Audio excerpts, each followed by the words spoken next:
Hello दोस्तों, कैसे हैं आप सब। उम्मीद है आप सब अच्छे होंगे। दोस्तों, आज हम चाइल्ड डेवलपमेंट एंड पेडागोजी में महत्वपूर्ण चैप्टर लेके आए हैं, जिसमें हम ऐसे वैज्ञानिकों के बारे में जानेंगे जिनका संबंध बच्चों से है। इन वैज्ञानिकों से संबंधित आपके एग्जाम में तकरीबन 4 से 5 क्वेश्चन देखने को मिल सकते हैं। तो चलिए शुरू करते हैं बिना किसी विलंब के। जीन पियाजे, संज्ञानात्मक विकास का सिद्धांत, कॉग्निटिव डेवलपमेंट थ्योरी। दोस्तों, संज्ञानात्मक विकास का सिद्धांत किसने दिया था? इसका प्रतिपादन जीन पियाजे ने किया था। आप इस बात का ख्याल रखेंगे, आपके एग्जाम में इस प्रकार से क्वेश्चन अवश्य देखने को मिल सकता है कि संज्ञानात्मक विकास का संबंध किस वैज्ञानिक से है। तो आप याद रखेंगे उसका संबंध जीन पियाजे से है। जीन पियाजे स्विट्जरलैंड के मनोवैज्ञानिक थे। जीन पियाजे कहाँ के मनोवैज्ञानिक थे? ऐसा भी आपके एग्जाम में क्वेश्चन पूछ सकता है कि कौन से वैज्ञानिक कहाँ के रहने वाले थे। तो जीन पियाजे आपके कहाँ के हो गए? वे आपके स्विट्जरलैंड के रहने वाले थे। इस विकास का प्रतिपादन इन्होंने ही किया था। विकास का प्रतिपादन किसने किया था? विकास का प्रतिपादन जीन पियाजे ने ही किया था। इन्होंने अपने बच्चे और आस पड़ोस के बच्चे पर ज्ञानात्मक मानसिक विकास का अध्ययन किया था। दोस्तों, आपके एग्जाम में अगर इस प्रकार से क्वेश्चन आ जाए कि कौन सा ऐसा मनोवैज्ञानिक है जिसने अपने ही बच्चे पर ज्ञान के लिए शोध किया था, तो आप याद रखिएगा कि जीन पियाजे, जो कि अपने ही बच्चे पर शोध किए थे। इस सिद्धांत को विकासात्मक सिद्धांत और अवस्था का सिद्धांत भी कहा जाता है।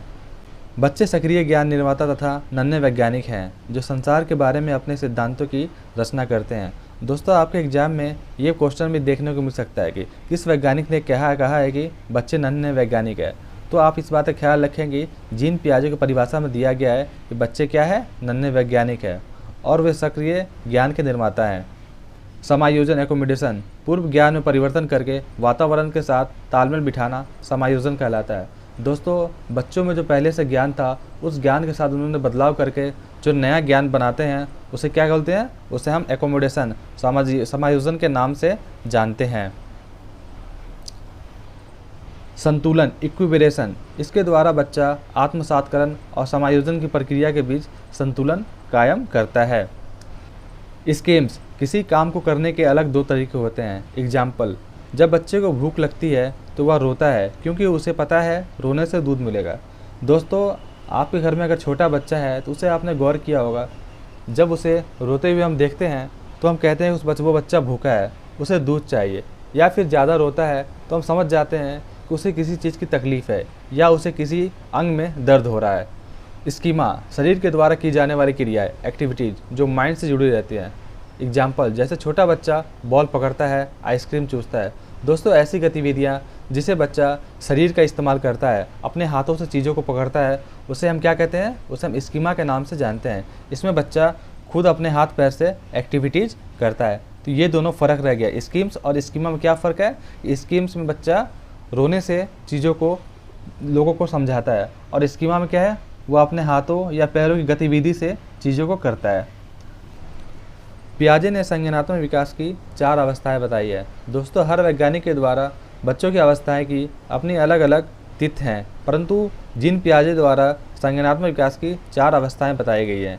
आइए देखते हैं ये 4 अवस्थाएं कौन कौन सी है। जिसमें से पहला आता है वो है संवेदी पेशीय अवस्था, जिसे हम सेंसरी मोटर स्टेज के नाम से भी जानते हैं, जो कि जन्म से लेकर के 2 वर्ष तक का होता है। इस अवस्था में बच्चा अपने ज्ञान इंद्रिय के माध्यम से सीखता है। दोस्तों, अगर आपके एग्जाम में ये दे दिया जाए कि संवेदी पेशीय अवस्था कितने एज तक होती है, तो आप इस बात का ख्याल रखेंगे, जो कि जन्म से लेकर के 2 वर्ष तक की ये अवस्था होती है। इसमें वस्तु स्थायित्व, ऑब्जेक्ट परमानेंस का गुण आ जाता है, यानी बच्चा अपने दिमाग में वस्तुओं की छाप बनाना शुरू कर देता है, जिससे वह छिपी हुई वस्तुओं को भी ढूंढ लेता है। दोस्तों, आपने देखा होगा, अगर आपके घर में 2 साल का कोई बच्चा है, उसके सामने अगर आप खिलौना रख देते हैं तो उस बच्चे के दिमाग में वो चीज़ बैठ जाता है कि हाँ, यहाँ पे वो चीज़ था, तो वो किसी भी चीज़ को वो उसे खोजने लगता है।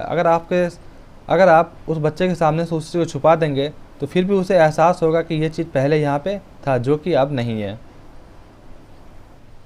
दूसरी अवस्था है पूर्व सक्रियात्मक अवस्था, जिसे हम प्री ऑपरेशनल एज के नाम से भी जानते हैं।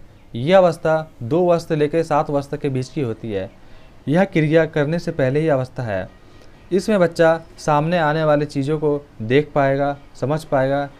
जीववाद, जब बच्चा सजीव और निर्जीव वस्तुओं में अंतर नहीं कर पाता है। दोस्तों, आप सभी ने गौर किया होगा, अगर कोई बच्चे को चोट लग जाता है, मान लीजिए वो बच्चा कहीं चल रहा है, वो गिर गया, अगर उसके रोने वो जब बच्चा जब रोने लगता है तो हम क्या करते हैं, उस कुर्सी को या फिर उस चीज़ को हम पीटने शुरू करते हैं, जिससे बच्चों को संतुष्टि मिलती है। उस बच्चे को ऐसा लगता है कि ये एक जिंदा चीज़ है जिसने उसे गिराया है। तो अगर आप टेबल पे या कुर्सी पे आप हाथ पीटेंगे और उसे ऐसा एहसास दिलाएंगे कि हमने उसे पीटा है, तो बच्चा खुश हो जाएगा। तो उसमें जीववाद का अंतर नहीं कर पाता है।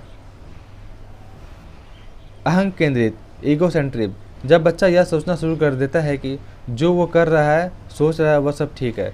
दोस्तों, अहं केंद्रित किस अवस्था में आती है? ये आपका आ जाता है जो सेकेंड एज है, इसमें आपका ये अहं केंद्रित आ जाता है, जिसमें बच्चा ये सोचता है कि वो जो काम कर रहा है वो सही है, बाकी सब गलत है। मतलब अगर बच्चा मिट्टी खा रहा है तो उसके हिसाब से वो चीज़ सही है, बाकी अगर आप उसे मना करेंगे तो वो आपकी बात को नहीं सुनेगा। उसे लगता रहेगा कि जो वो कर रहा है वो सही है, बाकी सब गलत है। अपलटावी गुण, इसमें बच्चा वस्तुओं की संख्याओं, समस्याओं आदि को उलटना पलटना नहीं सीख सकता है। दोस्तों, आप इस बात का भी ख्याल रखेंगे कि बच्चों में अपलटावी गुण किस अवस्था में होता है। दोस्तों, आपका वह सेकेंड एज में बच्चों का अपलटावी गुण होता है, जो कि 2 वर्ष से लेकर के 7 वर्ष तक है। एग्जाम्पल, अगर कोई बच्चा 4 + 6 को जोड़ करके 10 बना सकता है, परंतु अगर आप उसको ऐसा दे देंगे कि 6 + 4 दे देंगे, तो वो उस बच्चे में कंफ्यूज हो जाएगा, वो उसको सही से समझ नहीं पाएगा। अर्थात बच्चों में अपलटावी गुण इस वक्त में नहीं होता है, बच्चों को इसमें उलटना पलटना सही से नहीं सीख पाते हैं। मुद्रा, संप्रदाय, दूरी, भार, ऊंचाई आदि के कॉन्सेप्ट में कमी इस अवस्था में होती है। दोस्तों, आपने छोटे बच्चों को देखा होगा, अगर आप उसे नोट देंगे तो वो उसे उतना वैल्यू नहीं देगा, वो उसे लेने से एक्सेप्ट नहीं करेगा। परंतु जब आप उसे सिक्का देंगे तो वो खुश हो जाएगा, क्योंकि उसमें मुद्रा संप्रदाय की गुण नहीं होती है। मतलब उसे ये पता नहीं होता है कि इसमें नोट का ज़्यादा वैल्यूएशन है या फिर सिक्के का, अर्थात वो सिक्के से ज़्यादा खुश हो जाएगा। उसी प्रकार भार, ऊंचाई, दूरी के कॉन्सेप्ट में भी उसे समझ नहीं होती है। केंद्रीकरण, सेंट्रलाइजेशन, जब बच्चा किसी वस्तु की सारी विशेषताओं को छोड़कर केवल एक विशेषता पर ध्यान देता है तो उसे हम केंद्रीकरण कहते हैं। बच्चा इस आयु वर्ग में केवल एक चीज़ पर फोकस करता है, वो सारे काम को छोड़ देगा, केवल एक चीज़ पर भी ध्यान देता है। इसे हम क्या कहते हैं? इसे हम केंद्रीकरण के नाम से जानते हैं। आप इस बात का भी ख्याल रखेंगे, केंद्रीकरण की अवस्था किस आयु वर्ग में देखने को मिलती है, तो ये आपको 2 से 7 वर्ष के आयु वर्ग के बच्चों में देखने को मिलती है। उसके बाद आता है मूर्त सक्रियात्मक अवस्था। अब हम देखते हैं मूर्त सक्रियात्मक अवस्था, जिसे हम कॉन्क्रीट ऑपरेशनल स्टेज के नाम से जानते हैं। इसका आयु वर्ग 7 से लेकर के 11 वर्ष का होता है। इस अवस्था में बच्चा सामने रखी हुई चीज़ों को देखकर ही कुछ कर सकता है या उन पर चिंतन करना शुरू कर देता है। दोस्तों, उस आयु वर्ग में आपने देखा था कि बच्चे अपने तय गुण करते हैं, परंतु इस आयु वर्ग में बच्चा किसी चीज़ को देखता है तो उसके बारे में सोचना शुरू कर देता है। इस अवस्था में अपलटावी, जीववाद, मुद्रा, भार आदि कॉन्सेप्ट का गुण आ जाता है।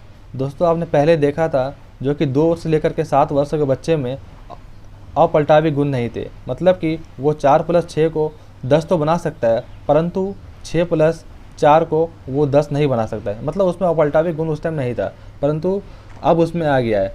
जीववाद की समझ आ गया, उसे समझ में आ गया है कौन सा जीव सजीव है और कौन सा निर्जीव।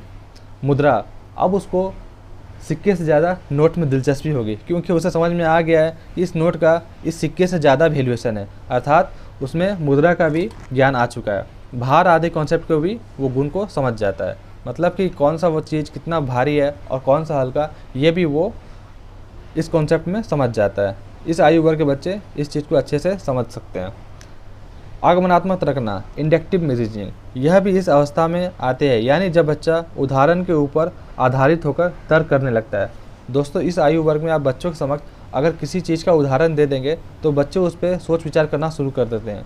आप इस बात का एग्जाम में ख्याल रखेंगे कि आपके एग्जाम इस प्रकार से क्वेश्चन देखने को मिल सकता है कि बच्चे में जीववाद, अपलटावी गुण और मुद्रा जैसे भार कॉन्सेप्ट आदि का अवस्था किस आयु वर्ग में आता है, तो वो आपका मूर्त सक्रियात्मक अवस्था में देखने को मिलता है, जिसे हम कॉन्क्रीट ऑपरेशनल स्टेज के नाम से भी जानते हैं। और यह आयु वर्ग कितना होता है? यह आपका 7 से लेकर के 11 वर्ष का होता है।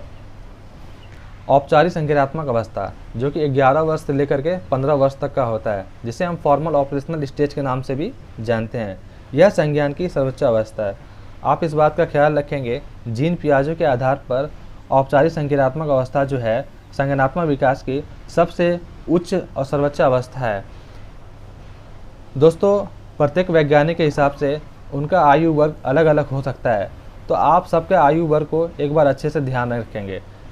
आप इस बात का ख्याल रखेंगे कि संज्ञानात्मक विकास जीन पियाजे के आधार पर कितनी अवस्थाएं हैं। तो आपके कितने हैं? जो कि पहला है 0 से लेकर के 2 वर्ष, फिर उसके बाद है 2 से लेकर के 7 वर्ष, फिर उसके बाद आ जाता है 7 से 12, फिर उसके बाद लास्ट जो होता है मेरा क्या होता है 11 से 15 वर्ष तक की अवस्था, जिसे हम औपचारिक संज्ञानात्मक अवस्था के नाम से भी जानते हैं। इसमें बच्चा अमूर्त चिंतन करने लगता है। दोस्तों, इससे पहले की जो प्रक्रिया थी उसमें बच्चा क्या करता था? उसमें बच्चा मूर्त चिंतन केवल करता था, परंतु इस अवस्था में बच्चा अमूर्त चिंतन करने लगता है। दोस्तों, आपके एग्जाम के हिसाब से ये काफ़ी ज़्यादा इंपॉर्टेंट है।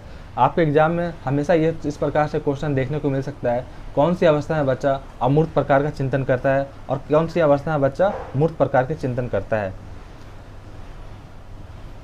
निगमनात्मक तर्कना, इसमें बच्चा नियमों को तर्क करने लगता है। निगमनात्मक से आपका आधार ये है कि बच्चा, अगर आप बच्चे के समक्ष आप किसी प्रकार का नियम रख देते हैं, मतलब मान लीजिए किसी चीज़ का अगर सूत्र है, आप उस बच्चे को सूत्र समझा देंगे तो वो बच्चा उस सूत्र के आधार पर चीज़ों को सॉल्व करना इसी अवस्था में सीख जाता है, अर्थात वो मैथ के क्वेश्चन को सूत्र के हिसाब से हल करना सीख जाता है। दोस्तों, ये रहे संज्ञानात्मक विकास की 4 अवस्थाएँ जो कि जीन पियाजे द्वारा दी गई है। आप इस बात का ख्याल रखेंगे कि आपके एग्ज़ाम में इसमें से तकरीबन 4 से 5 क्वेश्चन देखने को मिल सकता है। इन चारों अवस्थाओं को आप अच्छे से याद रखेंगे और ये अवस्था किस आयु वर्ग में होती है, किसमें बच्चा अमूर्त चिंतन करता है, किसमें बच्चा मूर्त चिंतन करता है, आप इन सभी का अच्छे से ख्याल रखेंगे। दोस्तों, आज के लिए बस इतना ही। उम्मीद है आपको आज का यह सेशन पसंद आया होगा। Thank you.